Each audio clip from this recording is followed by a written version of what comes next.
Le métro est plein à craquer. C'est la veille de Noël. Tout le monde va quelque part. À la maison, en famille, vers la chaleur, tout le monde sauf moi. Je travaille comme analyste financier à la Défense. J'habite à Paris depuis 3 ans et ce sera mon premier Noël tout seul. Mes parents sont en Provence.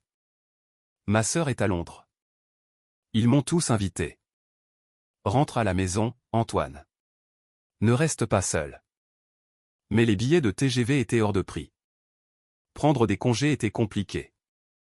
J'avais des échéances urgentes au travail. Des excuses. Rien que des excuses.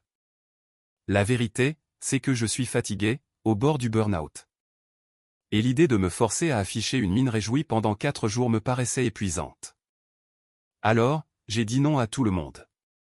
Et maintenant, je suis dans la ligne 13, en route vers mon appartement vide où je passerai la journée de demain à manger des sushis en livraison et à éviter les textos de « Joyeux Noël » de tout le monde. Je regarde par la fenêtre l'obscurité du tunnel. Mon reflet me dévisage, fatigué, le visage creusé. J'ai 32 ans et j'ai peine à me reconnaître. Quand suis-je devenu cette personne, ce fantôme qui agit par automatisme? Avant, je m'intéressais aux choses. J'avais des passions, des rêves. Je voulais écrire, voyager, avoir un impact positif d'une manière ou d'une autre. Aujourd'hui, j'analyse des tableaux Excel, j'assiste à des réunions où rien n'est décidé, et je rentre dans un appartement qui ressemble plus à un garde-meuble pour une vie que je ne vis pas vraiment. Qu'est-ce que je fais de ma vie, au juste? La pensée surgit, spontanée, indésirable, mais indéniable. J'ai un bon travail, un bel appartement, des économies, tout ce que je suis censé désirer, mais je ne ressens rien. Juste un grand vide. J'agis par automatisme. J'existe sans vraiment vivre. Le métro fait une embardée. Quelqu'un s'assoit à côté de moi. Je ne lève pas les yeux. C'est la règle d'or dans le métro parisien. On ne croise pas les regards.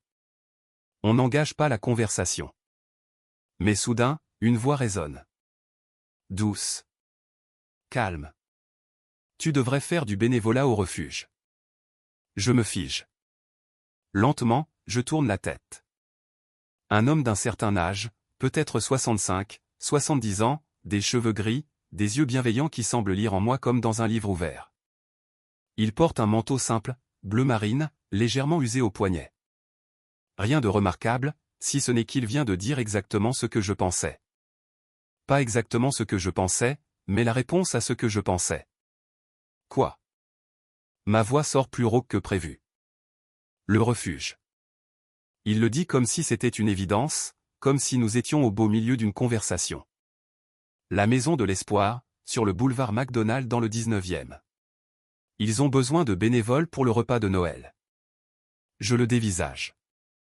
Je ne demandais pas à, je sais. Il esquisse un petit sourire entendu, le genre de sourire qui vous donne l'impression que tout pourrait s'arranger. Mais tu te demandais quoi faire demain, et c'est ce que tu devrais faire. J'ai des frissons. Comment avez-vous? Ils servent le déjeuner à 14 heures. Tu devrais y être vers 11 heures. Pour aider à la préparation. Il dit cela avec une telle certitude, comme s'il savait exactement ce que j'avais besoin d'entendre.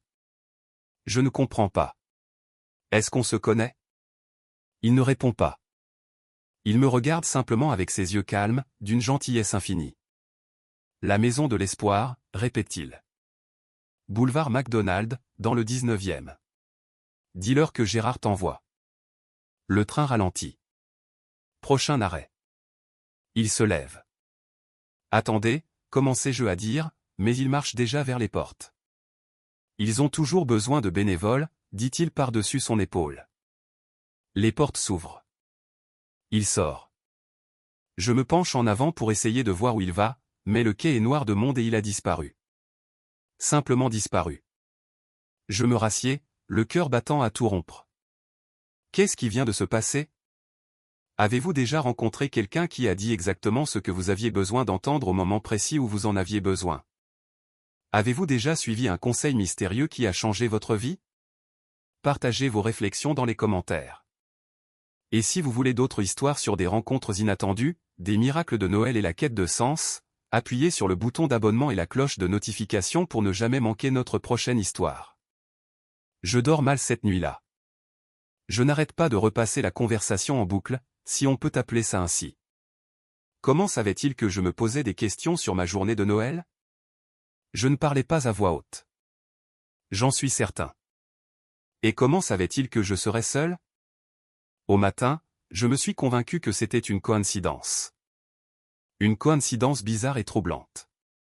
Cet homme est probablement bénévole là-bas. Il demande sans doute à tous les gens dans le métro qui ont l'air perdus. Je corresponds simplement au profil. C'est tout. Rien de plus. Je prépare du café, m'assieds sur mon canapé, fixe mon téléphone. Des messages de ma famille. Joyeux Noël. Tu nous manques. Appelle-nous plus tard. Je devrais les appeler. Je les appellerai plus tard. J'ouvre mon ordinateur portable, je pense à travailler.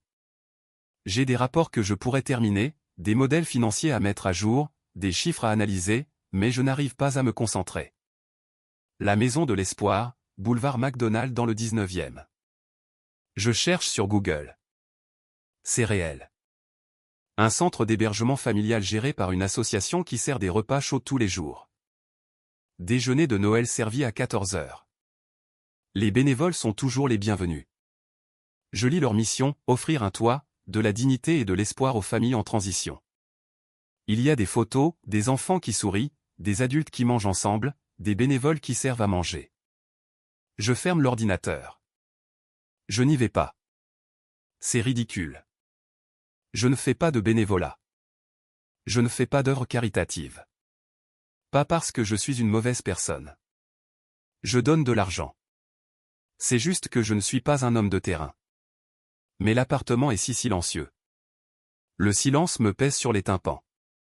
Les murs semblent se refermer sur moi, et l'idée de rester assis ici toute la journée tout seul, à manger mon repas livré et à prétendre que je vais bien. Je regarde l'heure. 10h17. Arrive vers 11h, avait-il dit. Je pourrais y aller juste pour quelques heures, donner un coup de main, puis repartir. C'est mieux que de rester assis ici à me noyer dans mes propres pensées. Avant de pouvoir me dissuader, j'enfile mon manteau. La Maison de l'Espoir est un bâtiment en briques de 3 étages coincé entre une laverie automatique et une épicerie de nuit. Le panneau devant est délavé mais propre. La Maison de l'Espoir, hébergement et centre communautaire. Je reste sur le trottoir, les mains dans les poches, à remettre tout en question. C'est stupide. Je n'ai rien à faire ici. Qu'est-ce que je vais faire? Je ne connais rien au bénévolat. Mais j'ai fait tout ce chemin. Et il y a quelque chose à propos de cet homme dans le métro. Je n'arrive pas à me défaire du sentiment que je suis censé être ici. Je pousse la porte. À l'intérieur, c'est le chaos, mais un bon chaos. Un chaos productif. Il y a du monde partout. Certains membres du personnel portent des t-shirts bleu marine assortis avec « La Maison de l'Espoir » imprimé dessus. Des bénévoles en tenue de ville. Des résidents, je suppose. Des familles avec des enfants. Des personnes seules. Des personnes âgées. Des enfants courent partout en riant. Des adultes discutent. Certains aident à dresser les tables. L'odeur de la nourriture. De la dinde rôtie. De la farce au marron. Quelque chose de sucré qui cuit au four. Ça sent Noël. Une femme apparaît devant moi. La cinquantaine. Cheveux gris courts. Des yeux fatigués, mais un sourire chaleureux qui atteint son regard. Bonjour, vous venez pour faire du bénévolat? Oui, peut-être. Elle rit. Un vrai rire. Je prends le peut-être. Je m'appelle Sylvie. Je dirige cet endroit. Et vous êtes? Antoine. Enchanté, Antoine. Vous avez déjà fait du bénévolat? Non, je ne sais pas vraiment ce que je fais ici. C'est honnête. J'aime bien. Elle pose une main sur mon épaule, pour me rassurer. Ne vous inquiétez pas, on va trouver ensemble. Vous savez couper des légumes? Oui. Parfait. La cuisine est par là.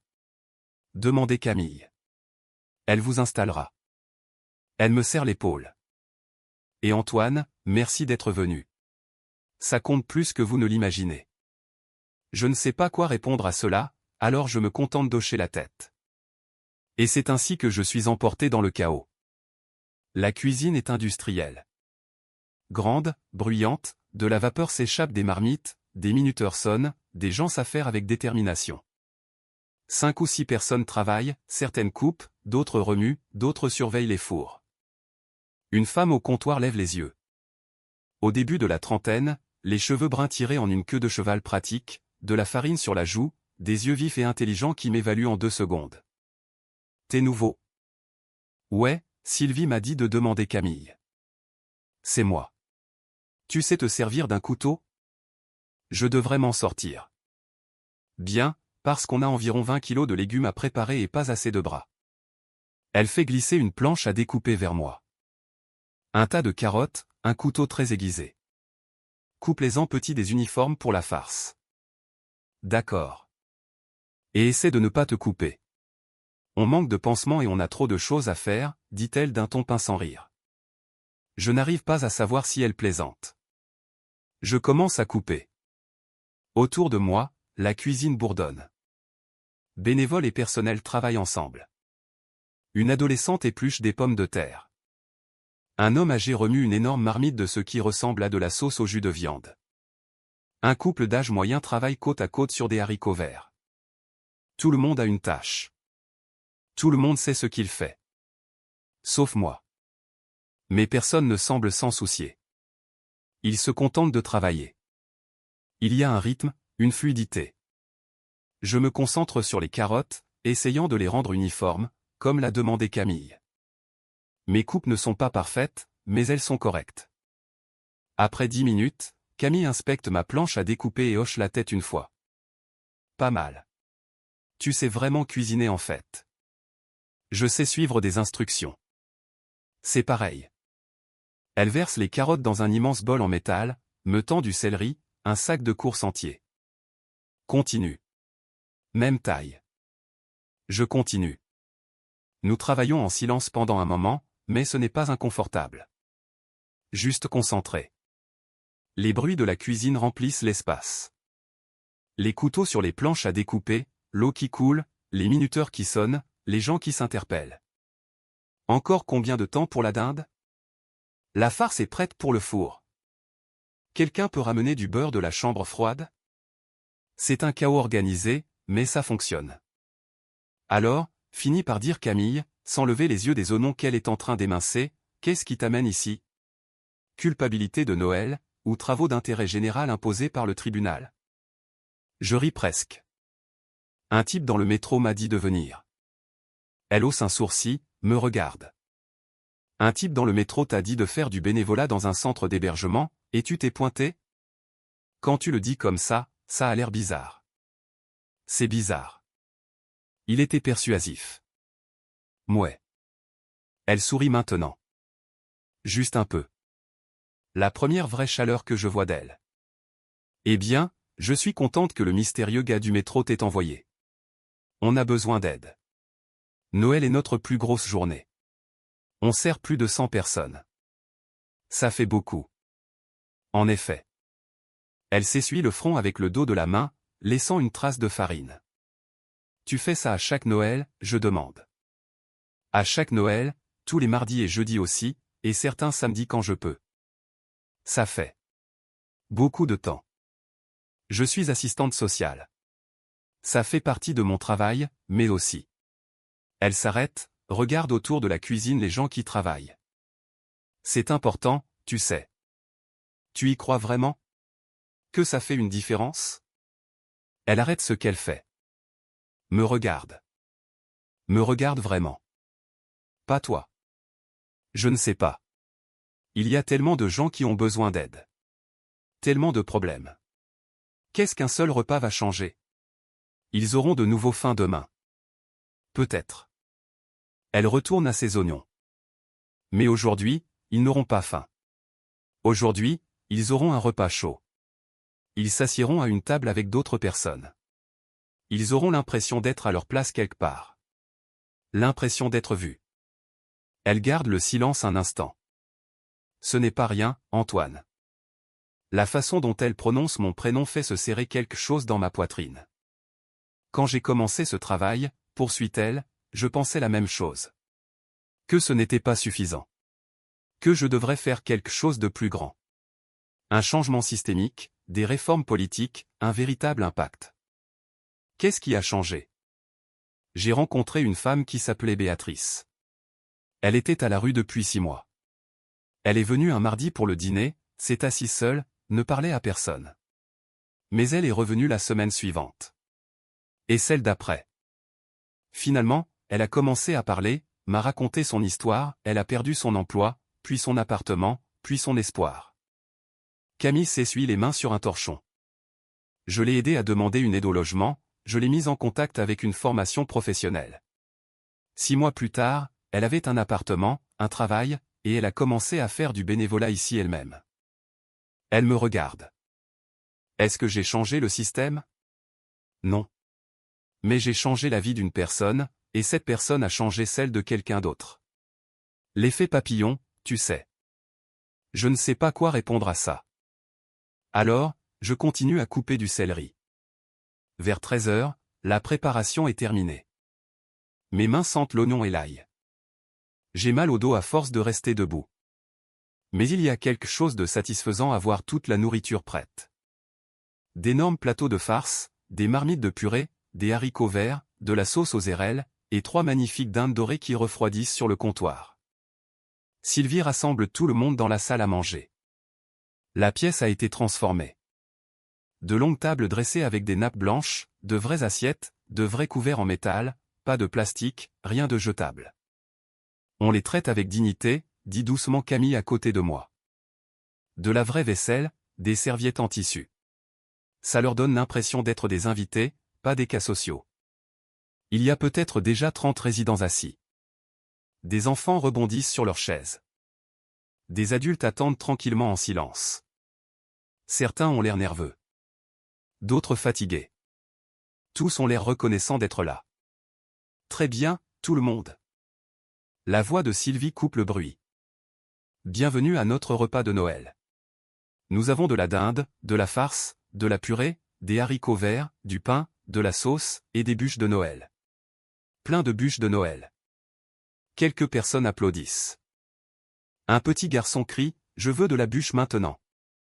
Léa, une jeune femme, qui ne doit pas avoir plus de 25 ans, a 2 jeunes enfants accrochés à elle, un petit garçon prénommé Lucas, et un bébé. Elle a l'air épuisée, mais elle sourit à ses enfants. Sylvie continue, les bénévoles? On sert sous forme de buffet. Les résidents passent dans la file. Vous leur servez ce qu'ils demandent. Soyez généreux. Tout le monde a le droit de se resservir s'il le souhaite. Une 3e fois s'il en reste. Elle s'arrête, nous regarde tous. Et s'il vous plaît, je vous en prie, traitez tout le monde avec respect et dignité. Ils ne sont pas là pour faire pitié. Ils ne sont pas là pour que vous vous sentiez bien dans votre peau. Ils sont là pour un repas, pour la communauté, pour un moment de paix. C'est compris? Tout le monde hoche la tête. Bien. Sa voix s'adoucit. Faisons en sorte que ce soit le meilleur Noël qu'ils aient jamais eu. Bon sang, faisons en sorte que ce soit le meilleur Noël que nous ayons jamais eu. La file se forme rapidement. Je suis posté à la purée de pommes de terre, avec une grande cuillère de service, portion généreuse, comme l'a dit Sylvie. La première personne dans la file est un homme plus âgé, peut-être 70 ans. Une veste militaire usée avec des écussons, un visage buriné, des mains qui tremblent légèrement alors qu'il tend son assiette. De la purée, monsieur? Il lève les yeux vers moi, surpris. Monsieur, voulez-vous de la purée? Oui, s'il vous plaît. Sa voix est rocailleuse, peu habituée à se faire appeler « monsieur ». Je lui sers une grosse louche, et j'ajoute une noix de beurre sur le dessus. Il fixe le beurre. Vous n'étiez pas obligé de faire ça. J'en ai envie. Il hoche la tête une fois. Un geste sec, militaire. Et je vois ses yeux s'embuer avant qu'il n'avance. La file continue. Des hommes, des femmes, des enfants, des familles, des personnes seules. Une femme dans la quarantaine, des vêtements propres mais usés. Elle croise mon regard. Merci de faire ça. C'est normal. Non, vraiment. Vous ne savez pas ce que ça fait d'être traité comme un être humain.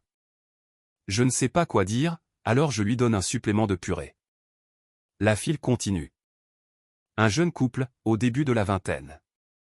La fille est enceinte, très enceinte, 8 mois peut-être. Ils se tiennent par la main. Joyeux Noël, dit le garçon, essayant de paraître enjoué. Joyeux Noël, je réponds. Je remplis généreusement leurs 2 assiettes. 3 enfants d'affilée.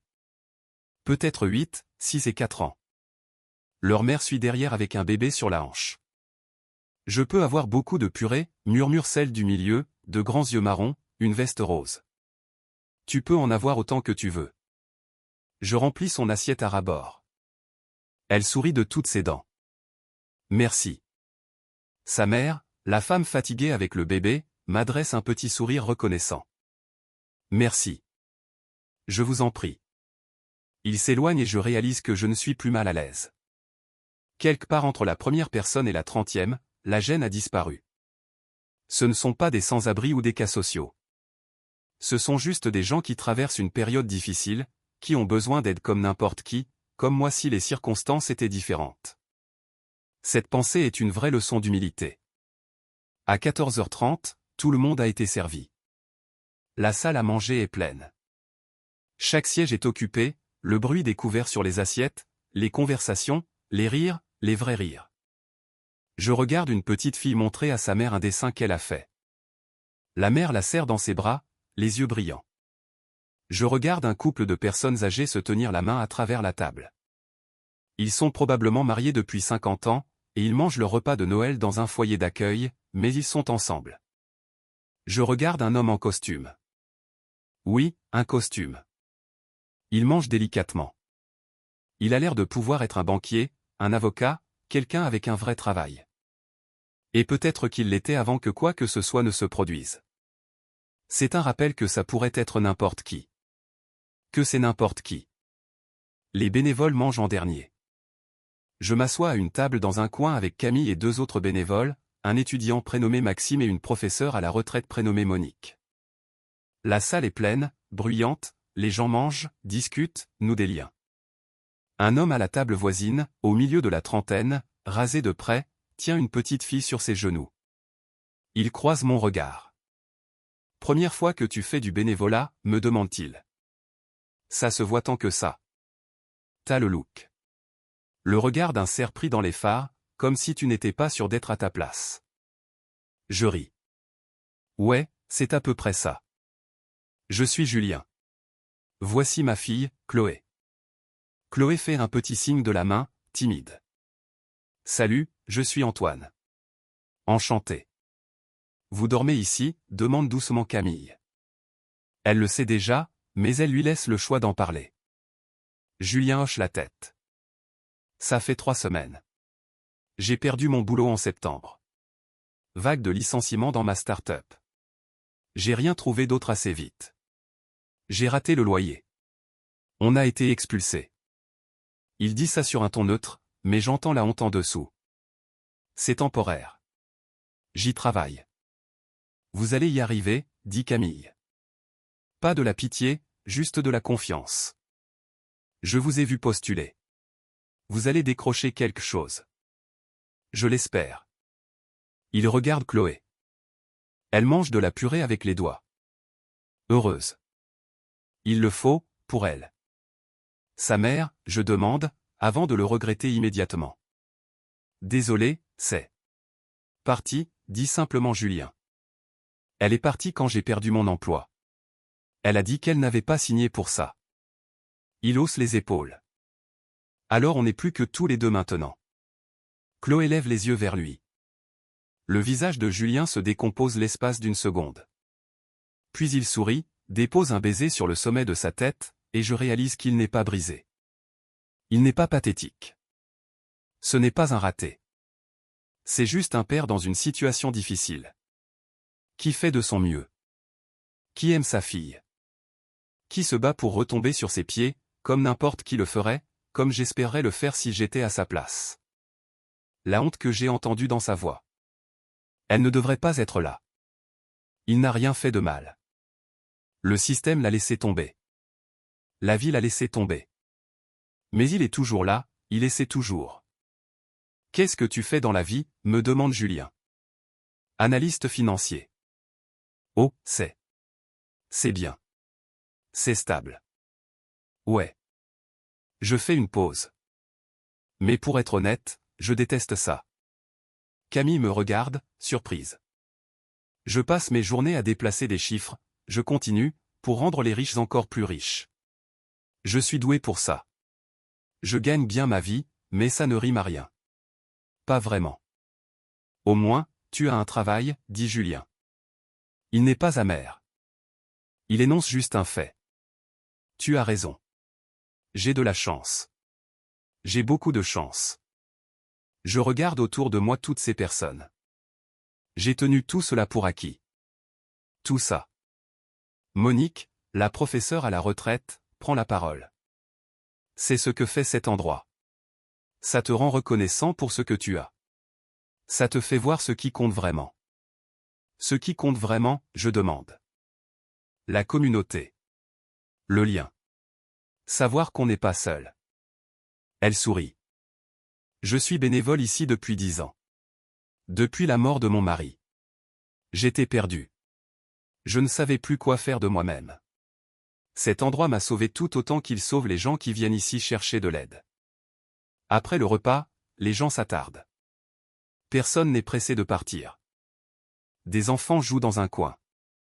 Quelqu'un a fait don de jouets, de blocs de construction, de peluches, de livres de coloriage.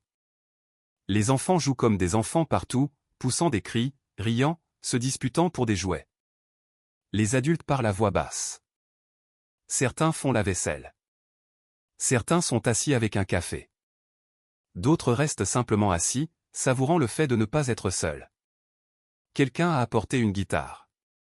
Un homme plus âgé, peut-être 60 ans, commence à jouer. Une musique douce remplit la pièce. Les gens commencent à chanter, à rire.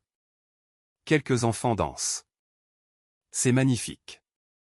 Je suis en train de nettoyer les tables quand Bernard, l'homme plus âgé avec la veste militaire, s'approche.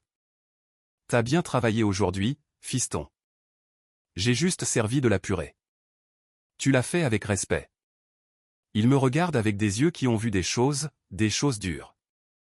Tu m'as appelé monsieur. Tu ne sais pas ce que ça signifie, d'être traité avec dignité quand on vit dans un refuge. Je suis désolé que vous traversiez ça. Ne le sois pas. Je suis toujours là. Il s'assoit. Me fait signe de m'asseoir aussi. Tu veux savoir comment j'ai atterri ici? Seulement si vous avez envie de m'en parler. Vétéran de l'armée. J'ai fait des missions en ex-Yougoslavie. Je suis revenu différent. Aujourd'hui, ils appellent ça le syndrome de stress post-traumatique. À l'époque, ils disaient juste qu'on était cassé. Il regarde ses mains. Impossible de garder un boulot. Impossible de dormir. Impossible d'être entouré de gens. J'ai perdu ma femme. J'ai perdu mes enfants. J'ai tout perdu. Je suis désolé. Je ne te dis pas ça pour que tu me prennes en pitié. Je te le dis parce que cet endroit, il montre la pièce du doigt. Cet endroit m'a sauvé la vie. Sylvie, Camille, les gens d'ici, ils ne me voient pas comme un problème. Ils me voient comme une personne. Ces mots me frappent comme un coup de poing. Puis il s'éloigne, me laissant assis là, plongé dans mes pensées. Vers 16 heures, le rangement est terminé. Les résidents se dispersent, certains rejoignent leur chambre à l'étage, d'autres retournent dans la rue, là où ils dorment, sous des ponts, dans des voitures, dans des parcs. Les bénévoles récupèrent leurs manteaux, se disent au revoir, promettent de revenir. Camille me trouve près de la porte. Elle a enlevé son tablier, les cheveux détachés maintenant. Elle a l'air fatiguée, mais d'une bonne fatigue. Une fatigue satisfaite. Alors, tu reviendras. Je ne sais pas. C'est honnête. Elle sourit, sans déception, juste compréhensive. Eh bien, si tu décides de revenir, on est là tous les mardis et jeudis, service de repas de 18h à 20h. J'y penserai. Bien. Elle hésite. Tu as assuré aujourd'hui, Antoine. Pour un gars qui ne savait pas ce qu'il faisait. Merci. Je crois. Elle rit doucement. Je le pense vraiment. Parfois, des gens viennent ici, et on voit tout de suite qu'ils le font pour eux-mêmes. Pour se donner bonne conscience, pour cocher une case. Tu n'étais pas comme ça. Tu t'en souciais vraiment. Je ne m'y attendais pas, j'avoue. Je suis venu ici parce qu'un inconnu me l'a conseillé. Je ne pensais pas que ça m'affecterait autant. Mais c'est le cas. Ouais, c'est le cas. Elle me regarde longuement, comme si elle prenait une décision. Il y a un petit café au coin de la rue. Tu veux qu'on prenne un verre? Histoire de décompresser un peu. Je suis surpris. Ouais, j'aimerais bien. Super. Elle attrape son manteau. Viens. Le petit café est chaleureux, presque vidant ce 25 décembre à 16h30. Nous commandons. On trouve une table près de la fenêtre. Alors, dit Camille en enroulant ses mains autour de sa tasse. Parle-moi du mystérieux gars du métro. Je lui raconte que j'étais seul, l'apparition de l'homme. Le fait qu'il savait exactement ce que j'avais besoin d'entendre. C'est bizarre, dit-elle. Je sais, mais c'est aussi un peu poétique, je suppose. Tu penses essayer de le retrouver? Je ne sais même pas qui c'est. Il a dit qu'il s'appelait Gérard, mais c'est tout. Camille se fige. Gérard? Ouais. Pourquoi? Elle fixe son café. Il y avait un Gérard. Gérard Blanc. Il a fondé la Maison de l'Espoir il y a 25 ans. Il est toujours impliqué. Il est mort il y a 5 ans. Elle lève les yeux vers moi. L'incendie de la maison. Il vivait dans le centre d'hébergement, comme toujours. Il disait qu'il voulait être proche des gens qui l'aidaient. Le feu s'est déclaré au milieu de la nuit. Il a sorti 6 personnes. Il y est retourné pour une 7e. Il n'a pas survécu. Mon sang ne fait qu'un tour. À quoi ressemblait-il? Je ne l'ai jamais rencontré. J'ai commencé le bénévolat il y a 3 ans, mais il y a des photos. Je pourrais les voir? Mardi, quand on y retournera. Elle m'observe. Tu penses que c'était lui? Je ne sais pas. C'est impossible. Des choses impossibles arrivent parfois. Elle boit une gorgée de son café. Sylvie jure qu'elle sent toujours sa présence là-bas. Elle dit que parfois, quand elle est seule dans la cuisine, elle sent quelqu'un debout à côté d'elle, ou elle trouve des choses rangées d'une manière bien précise, sa façon à lui. Elle pense qu'il veille toujours sur l'endroit. Tu y crois, toi? Je ne sais pas. Mais je crois qu'il y a des choses qu'on ne peut pas expliquer. Et je crois que les personnes qui consacrent toute leur vie à une cause, peut-être qu'elles ne partent jamais vraiment. Nous restons silencieux un moment. Alors, c'est quoi ton histoire, je demande. Pourquoi fais-tu ça? Mon frère. Elle regarde par la fenêtre. Il souffrait d'addiction. Il a fini à la rue pendant un temps. J'étais à la fac. Je ne savais pas. Je n'ai rien remarqué. Le temps que je m'en rende compte, il était. Elle s'arrête.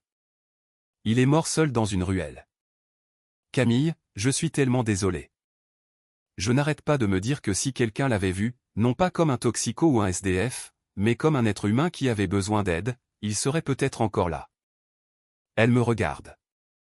Alors voilà pourquoi je fais ça. Je les vois. Tous. C'est vraiment magnifique. C'est aussi égoïste. Ça me fait me sentir mieux, comme si je rattrapais le fait de ne pas avoir été là pour lui. Ce n'est pas égoïste. C'est de l'amour. Elle sourit. Un petit sourire, peut-être triste. Nous parlons pendant encore 1 heure de nos vies, de nos emplois, de ce qui nous a amenés à Paris, de ce qui nous y retient. Quand nous sortons, le soleil se couche. La ville est illuminée. Les gens passent avec des sacs de courses, des couples se tiennent la main, des familles rient. Merci pour aujourd'hui, je dis. Merci d'être venu. Je te vois mardi? Tu reviens? Ouais, je crois bien. Elle sourit de toutes ses dents. Bien. On a besoin de plus de gens qui s'en soucient vraiment. Je ne rentre pas directement chez moi. Je marche sur l'avenue Jean Jaurès en observant les gens. L'homme qui vend des fleurs au coin de la rue. Est-il heureux? A-t-il une famille? La femme qui attend le bus. Où va-t-elle? Quelle est son histoire? L'adolescent sur son téléphone. Qu'est-ce qui le tracasse? Tout le monde a une histoire. Tout le monde mène des batailles dont je ne sais rien. Et j'ai été tellement absorbé par mon propre vide que j'ai cessé de voir les autres comme des êtres réels. Aujourd'hui n'a pas été ce à quoi je m'attendais. Je m'attendais à de la tristesse, du désespoir, de la tragédie, et il y a eu un peu de tout ça. Bien sûr qu'il y en avait, Julien ayant tout perdu mais s'accrochant à sa fille. Bernard vivant avec les démons d'une guerre d'il y a 30 ans. Léa essayant de nourrir ses enfants et de les garder en sécurité. Mais il y a aussi eu des rires, de la solidarité, de la dignité, des gens s'aidant les uns les autres, partageant le peu qu'ils avaient, une gratitude qui semblait réelle, pas théâtrale. Et j'ai réalisé quelque chose. J'ai été tellement focalisé sur ce que je n'ai pas, un travail qui a du sens, des amis proches, un but, que j'ai cessé de voir ce que j'ai. Un appartement chauffé, de la nourriture quand j'en ai envie, la sécurité, des options, des choix, des choses pour lesquelles Julien, Chloé et Bernard donneraient n'importe quoi. Je sors mon téléphone et j'envoie un texto à mes parents. Joyeux Noël. Désolé de ne pas avoir appelé plus tôt. Je vous aime. Je viendrai vous voir très vite. C'est promis. Ils répondent immédiatement. Des émojis cœur. On t'aime aussi. On a hâte de te voir. Je souris. Et pour la première fois depuis des mois, je ne me sens pas vide. 3 semaines plus tard, je suis de nouveau dans le métro. Mardi soir, direction la Maison de l'Espoir. J'y suis retourné 6 fois depuis Noël. Tous les mardis et jeudis. Comme Camille l'avait dit, je ne me contente plus de servir de la purée.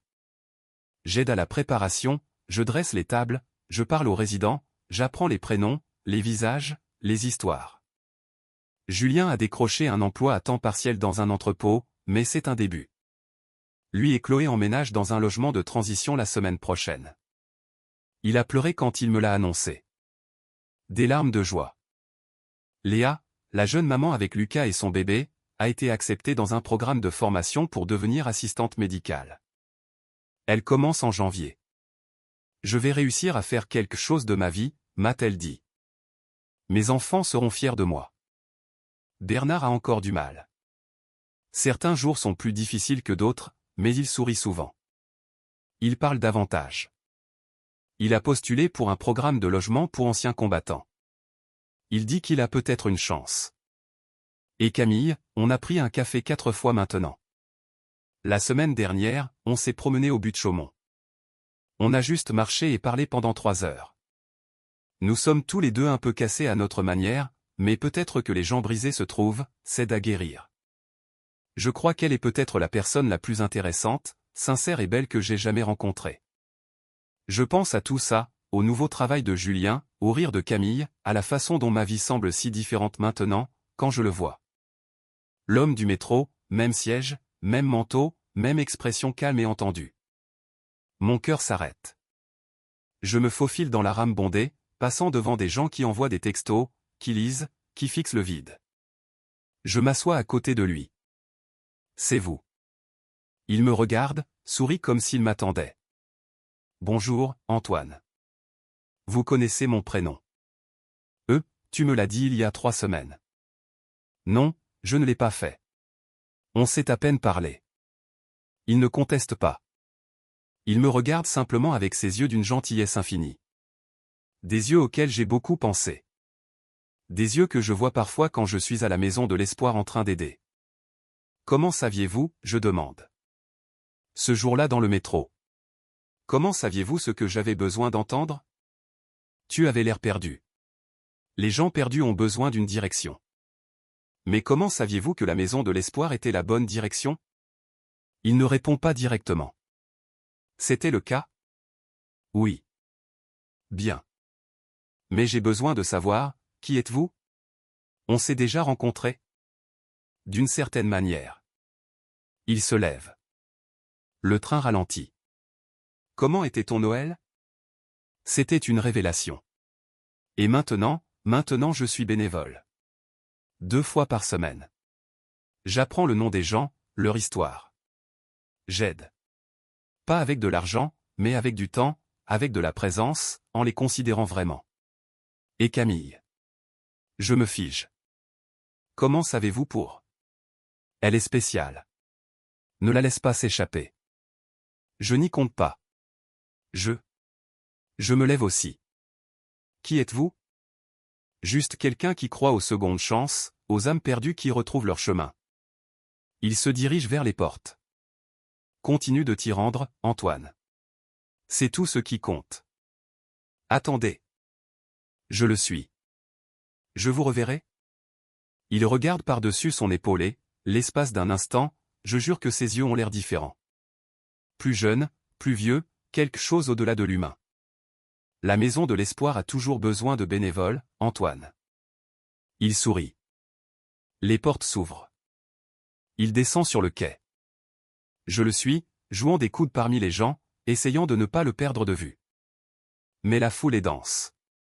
L'heure de pointe. Des corps partout. Le temps que je me ferai un chemin, il est parti. Évanoui une fois de plus. Je reste là, la respiration haletante, à fixer le quai vide. 6 mois plus tard, au printemps, en fin d'après-midi. Je suis à nouveau sur la ligne 13, en direction de la maison de l'espoir, comme je le fais 3 fois par semaine maintenant.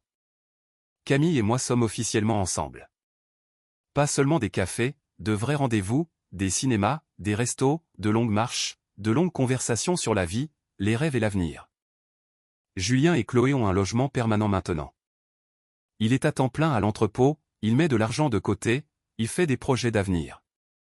Chloé a commencé la maternelle. Elle m'a fait un dessin. Il est sur mon frigo. Léa a obtenu son diplôme de formation et a trouvé un poste dans un centre médical. Elle économise pour son propre appartement. Je vais m'en sortir, m'a-t-elle dit la semaine dernière. Bernard a emménagé dans un logement pour anciens combattants, il a un travailleur social, il suit une thérapie, et il vient toujours à la maison de l'espoir pour le dîner du mardi. Il dit que nous sommes sa famille maintenant. Et moi, je suis différent. Pas seulement plus heureux, mais plus profond, plus connecté aux autres, plus vivant, tout cela parce qu'un inconnu dans le métro m'a dit exactement ce que j'avais besoin d'entendre.